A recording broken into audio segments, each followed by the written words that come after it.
Hello, and welcome to Dreamleapers Inspiration. Today is a beautiful day. The sun is shining here in New York. I look out my window and the sun is shining. The sky is a little bit cloudy, but it's really beautiful. We've been having some amazing weather. Welcome, Buffa.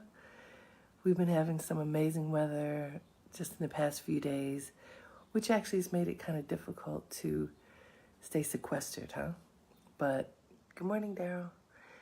It's a beautiful day, and I want us to remember to savor the beauty of the day. You know, even if it's a cloudy day, it's still beautiful. But when the sun is shining, we just feel good. The sun kind of warms the spirit and makes you feel like anything is possible. And on this day, we should believe that anything is possible because it's true. If you had the great experience of waking up this morning, of being able to be fully present within your being, that's a gift. That's the grace of God allowing me to have one more day, have one more moment to make it count. That's one of the things that I say all the time. Have a great day and make it count. And what does that mean, to make your day count? What does it mean to practice conscious awareness in your day so that it doesn't just begin and end and you wonder, what in the world did I do? But instead that you made a plan and you chose to execute the plan. For me, it's those lists. I write down what the plan is and then I check it off. So I'm clear of what I accomplished or not. I find that keeping track of whatever it is that I've promised myself that I'm going to do makes it a lot easier for me to stay in alignment and ultimately to be successful. And also to know what I did not accomplish. Because there are plenty of days when my list is usually very long and I don't always accomplish everything that's on the list. So that's probably true for you too. But if you write it down and check it off as you go along, then you're clear as to what did happen and what didn't. So today's Dreamleapers inspiration, when I was thinking what would be great for us to focus on, I thought of grace. In my meditation community, one of the things that we learned many years ago that continues with me to this day is that a great life is one that is filled with self-effort and grace. Self-effort and grace. It's described as the two wings of the bird. That a bird can't really fly with just a lot of effort. You can put forth a tremendous amount of effort, but without the grace of God, you sort of limp along. But if you have self-effort and grace, you can soar because you put yourself in alignment with God's will. And how do you know what that is? I'm taught that you meditate. You ask for the wisdom that's inside of you that connects you to God so that you can hear. What does alignment look like? How do you get to the point where you have both of the wings of the bird so engaged that you're able to take flight? And with the notion of Dreamleapers, this project that I began in 2016, that the idea of self-effort and grace allowing you to fly is kind of in perfect alignment, I think. I received a poem a number of years ago and contemplated the poem for a long time. And from that poem, I emerged Dreamleapers. And here's what the poem says. It says, come to the edge. We can't, we're afraid. Come to the edge. We can't, we may fall. Come to the edge. And they came, and he pushed them, and they flew. Isn't that great? It's written by a man named Christopher Logue. And as I contemplated this poem, this sense of trepidation to approach the edge of whatever is this precipice in your life, the I mean, if you think of a bird, a baby bird in a nest, the bird doesn't want to get out of that nest, certainly doesn't want to be pushed out by its mother. But that's the cycle of nature. And for human beings, it's similar. When we feel comfortable, or even if the comfort is being comfortable in discomfort, but when we feel a sense of comfort and familiarity, we often don't want to go past that into something greater or into what's next.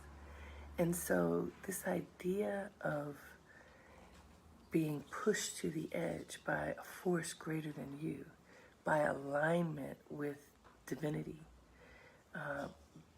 by having your self-effort accompanied by grace that allows you to soar, to leap into your dreams, seems like an appropriate image to consider now when we're living at a time when people are nervous, don't know what's next, literally don't know what's next right around the corner.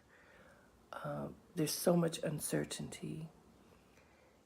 In times when there's a tremendous amount of uncertainty, it can feel paralyzing to try to figure out, what am I supposed to do? How am I supposed to live? How can I survive, let alone thrive? Thriving may seem so far, far, far away. And yet, if we look at history, there have always been challenges. This is not new. This is bad, but it's not new. There have always been challenges. There's cyclical challenges, challenges with nature, challenges with humanity, challenges with our world and the way that we understand it. It's how we show up, what we do, how we engage whatever these things are that are happening in our world that help us to determine how we want to live and how we want to move forward. So there's this notion of grace, and what does grace mean, and how can we actively engage grace in our lives? I always look for quotes so I could find something to share with you that may inspire you. And here's one that I found I think you'll like. It says, "But what can we do, as flawed as we are, is still see God in other people and do our best to help them find their own grace. That's what I strive to do. That's what I pray to do every day." You know whose quote that is? Barack Obama. We love his voice, especially now, don't we? I want to read it to you again. It says, "But what we can do, as flawed as we are, is still see God in other people and do our best to help them find their own grace. That's what I strive to do. That's what I pray to do every day." Now, let's think about that. Another deeply rooted teaching that I learned almost 30 years ago that I do my best to practice every day is to see God in each other. And Barack Obama just included that in his quote. And what does that mean? He says that as flawed as we are, we can still see God in other people. So what does that look like? What does that look like? Because he's saying if you see God in another person, then you can help them find their own grace. And that's such an interesting concept, because when we are in times of challenge, of conflict, of discomfort, very often, and I talk about this a lot, we start pointing our finger outward, pointing at somebody. It's got to be somebody else's fault that we ended up in the situation that we're in. And if you check yourself and think about how you've been communicating with other people, whoever they might be, if you are feeling a little bit agitated or uncomfortable inside, which is most people right now, you may have been snippy with, if you're living with someone, God forbid, those are the ones we bother the most. Have you been snippy with those people? Have you been short in your communication? Have you been unwilling to see goodness in whatever it is they're saying, or value in whatever they're saying. If you are talking with people across all of our various types of technology, how have you been communicating with them? How have you been seeing them through your mind's eye? Have you been looking for the highest in them? I mean, really think about, what does it mean to see God in another person? It is looking for the highest. It is looking for what is the best that resides within them that you can call forth. Is that what you normally do? And a lot of people look for flaws. Oh, that person's going to mess up today. That person's going to talk too long. I don't trust that person. The negatives can roll like a tape. Well, if you have the negatives rolling, that is not looking for God. That's not invoking grace. That's not asking for the wisdom of that person to shine forth. If you are being judgmental, it's looking for flaws. And think about it for a minute. If you're looking for flaws in that person, chances are that person is looking for flaws in you. And the reality is we all have flaws. But for me, I don't really want people to be checking me for what I'm doing wrong. I could make that list myself and it could last for a long time. But if you check for what's wrong and you focus on what's wrong, then that's the flower that you're going to have bloom. And that's a bad flower. I don't want that one. But that one is kind of like a weed, because the flaws, the negativities, even if there's just one, it can hold on tight. It's very, very hard to get rid of it. So, you pull at the roots and the roots aren't trying to come up. But what if you ignore the flaws, in a sense, put those to the side and look for the goodness. Look for the greatness. Look for God in that other person and in yourself. And what happens when you check for that? When you look for the connection, what is good in you and good in me that we can draw forth together? What is that? If you truly believe that inside of everyone out there, as well as inside of you, is that light of God lives, if you really believe that, and let's say you don't really believe it, you could test it out. Believe that there's goodness in everybody, and that goodness is what connects you to God, and that you look for it, and when you identify it, that's what you look to.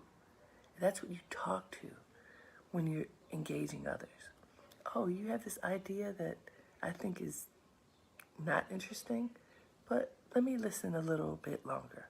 Why do you like this? What is it about the idea that you're putting forth that I could build upon, or even I can just hear? And my hearing you helps you to go on and build to the next idea and the next idea. That listening and offering of loving attention can help another person to blossom and help you to engage your ability to have compassion. And all of that feels like grace to me. I want to read you Barack Obama's quote again. Barack Obama, just saying his name makes me smile, makes me happy. I wonder if it does you too. So he said, "But what we can do, as flawed as we are, is still see God in other people and do our best to help them find their own grace. That's what I strive to do. That's what I pray to do every day." Now, I want to go back to it because it's so interesting. He's saying that this is something we can do, an action that we can take, as flawed as we are, recognizing that all of us have stuff that is not perfect. If we look deep enough, we find some deep stuff, right? I'm not asking us to look deep enough now, but to just acknowledge that we all have flaws. And that no matter what the flaws are, we have the ability to see goodness in other people. He says we have the ability, what we can do is still see God in other people. Think about that. What is going on with us? We have the ability to see God in other people and to do our best to help them find their own grace. What does that look like? Helping somebody find their own grace. If we understand grace being our connection to God, to that all unlimiting power, if we can help people connect to that, doesn't that mean we can help heal the world? When people believe that inside of them is a direct connection to God and the goodness that is unparalleled, what does that do for them? What does that do for us? When you feel that that's inside of you, doesn't that make you sit up taller? Doesn't that make you strive to be the best person you can be? Doesn't that make you have the capacity to forgive people who are stupid or hurtful or mean or short-sighted or, whatever those things are? If you believe that you are connected to grace and they are connected to grace, that God dwells within them and you the same, no matter who they are. And I mean that, no matter who they are. No matter if it's a political figure that you can't stand, if it is a landlord that is doing you wrong, if it is one of your family members who's driving you crazy, if it is a doctor who gave you poor diagnosis, whatever, whoever, if people have not been perfectly appropriate in a way that you would want, you can forgive them. It is possible. And one way to do that is to look for grace within them. And Barack Obama says you can help unlock that grace. Imagine that. I always go back to the power that lives within each one of us that we often don't recognize. We embody the power to be strong, the power to heal not only ourselves but others. And how often do we realize that? First of all, how often do we even imagine that we have true power? Very often people talk about others stealing their power, squashing their power. But if we go back to that poem that helped me launch Dreamleapers, come to the edge. We can't, we're afraid. Come to the edge. We can't, we will fall. Come to the edge. And they came, and he pushed them, and they flew. It's the grace of God that's that push. It's the connection to the universe that is way bigger than you or me, but that is in alignment with us, is that push. Barack Obama says that we, even with our flawed selves, have the ability to help unlock that grace in others. And what if you do that? Like right now, what has been unlocked is like a plague. Unlocking grace is the ultimate antidote. Unlocking grace is the vaccine. Unlocking grace is the salve. Unlocking grace is the cure. Right? The grace of God. It's always there. It's up to us to access it. It's up to us to believe that it is there and that it's so abundant that there's enough of it for everyone. You know how we're worried, many of us. How am I going to pay my bills? How am I going to see my family? How am I going to live my life? What is life going to be like in the future? Because what it is now feels like a paused sense of life, right? But if we believe that God dwells within you and me and all of us, and that pulsation is grace, and it is powerful, and it is cleansing, and it is unifying, and there's enough of it for everyone. If we start seeing the world through the eyes of abundance, what happens? We stop grabbing at each other for what somebody else has that we don't have. We start cultivating that which we have. We start sharing with each other. And if you think about elders from your family, chances are the people often who had the least were the most generous. I think of my grandmother, Carrie Freeland, for whom my daughter's named, who was a domestic worker until she was 93, and she lived to be 101. She just stopped working because we made her. She never had much money. She always shared what she had. She would come and visit us every Sunday. She had always had, I think she gave us $1. There are 3 girls in my family. She gave each of us $1, and she brought a treat for the dog. She always had something to give. And when, my mother says, when she and her brother were growing up, there were always people who would come from what they called the country. My grandmother's family's from Calvert County, Maryland, which is near where Frederick Douglass and Harriet Tubman were. It's along the eastern seaboard. And she actually was alive when they were alive, believe it or not. She was born in 1889. Anyhow, we called her Little Grandma because she was 4'9". She's tiny. I'm 5'9". She was 4'9", but she was a mighty soul. So people would come up from the country all the time, and my grandmother always welcomed whoever it was to come and stay in their home, and she would share whatever food they had. They were what we would call poor now. I mean, my grandmother and my grandfather worked, but my grandfather got ill early on, so he only worked a little. He was a porter. They didn't have much, but what they had, they shared. And she was of the mind, there is always enough. They made food stretch. Do you have your family? Most of us do. Of very generous family members who saw that heart-to-heart connection with other people, who did not turn people away, who invoked grace, who believed there would be enough, and who offered what they had.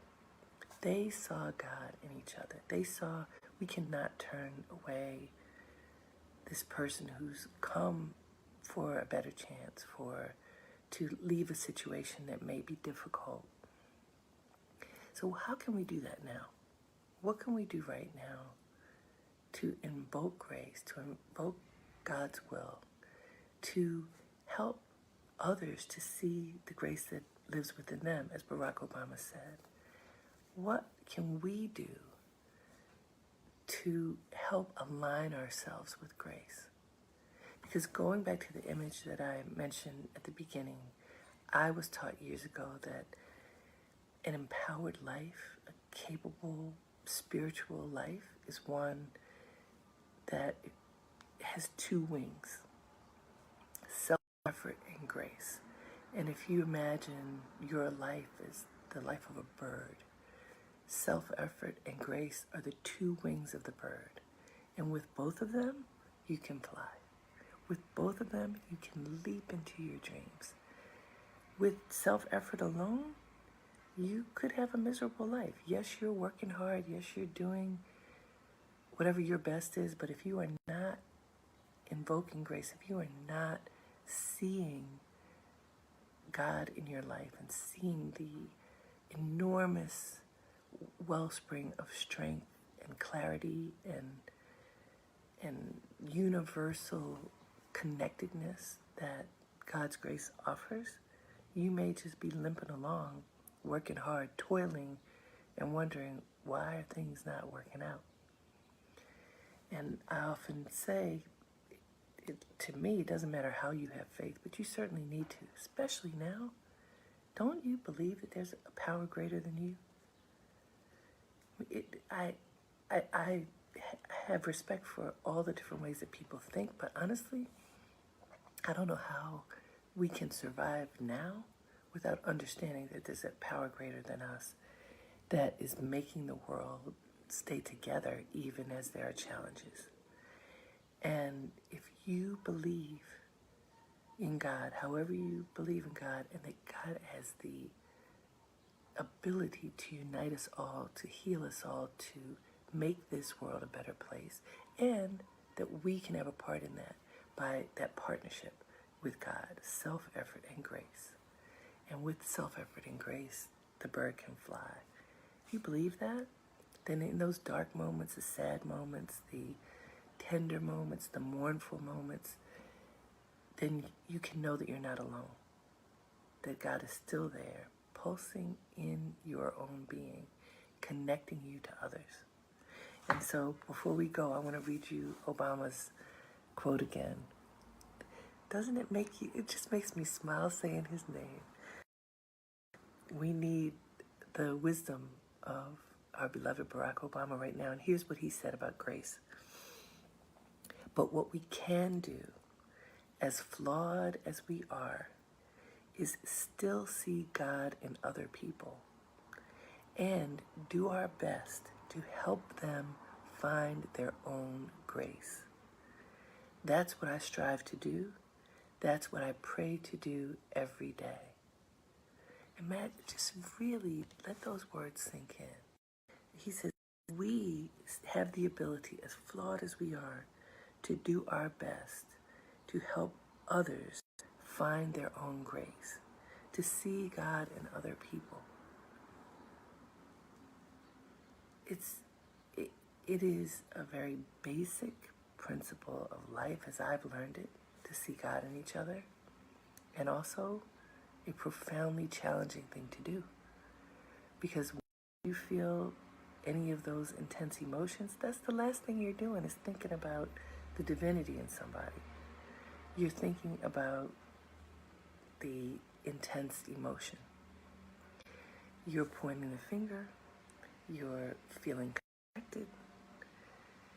If you're honest with yourself, generally in those tender moments or agitated moments, the last thing you're doing is looking for a positive connection with someone. But Obama says that's what he strives to do every day. He didn't say it's what he does every day. It's what he strives to do every day and what he prays to do every day, to see God in other people and to do our best to help them find their own ways. So what can you do today? Let's break it down for what we can do to practice this. So whatever phone call you're on today, before you begin it, take a deep breath. Let's do it.